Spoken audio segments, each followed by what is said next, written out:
Throughout history, a whitewash has been cast over the events that took place, and in their place, the real history has been lost forever. One of those mysteries is the legend of Paddy Cannon.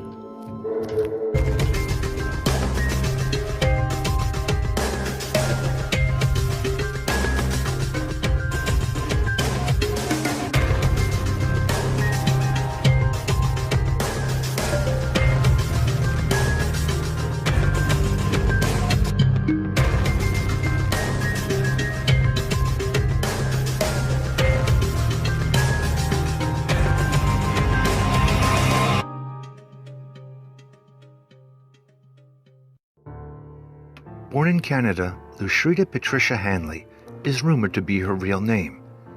Paddy Cannon was a slave handler, not just any slave handler. She was brutal, sadistic, and a butcher. She was born between 1759 and 1769. She was also part of the Reverse Underground Railroad, capturing runaway slaves and returning them for profit. Cannon would marry Jessie Cannon when she was 16 and have 2 children. Jessie would die under Paddy Cannon's care. She murdered him. This might not have been Paddy Cannon's first kill. Paddy grew up poor, and her father died when she was young. Her father brutally murdered a man who tried to blackmail him. After Paddy had killed her husband, she traveled to the Maryland border. This is where she ran a tavern. The tavern was a gathering place for all types of criminal activities. From here, she formed what is now known as Paddy Cannon's Gang.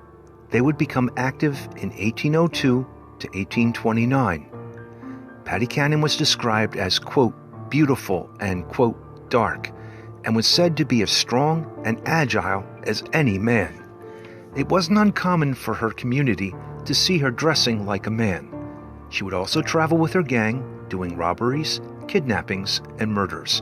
Nothing was beneath her. In 1808, importing slaves became illegal. Paddy Cannon and her gang used this to their advantage. They began to kidnap children from free homes and sell them to Alabama and Mississippi. The older Paddy got, the more cruel and bitter she became. Many said that she was quick with a knife and had murdered quite a number of people in her tavern. It's believed she killed about 30 people. Eventually, Paddy bought land and eventually rented to a tenant. The tenant discovered a body while working outside one day.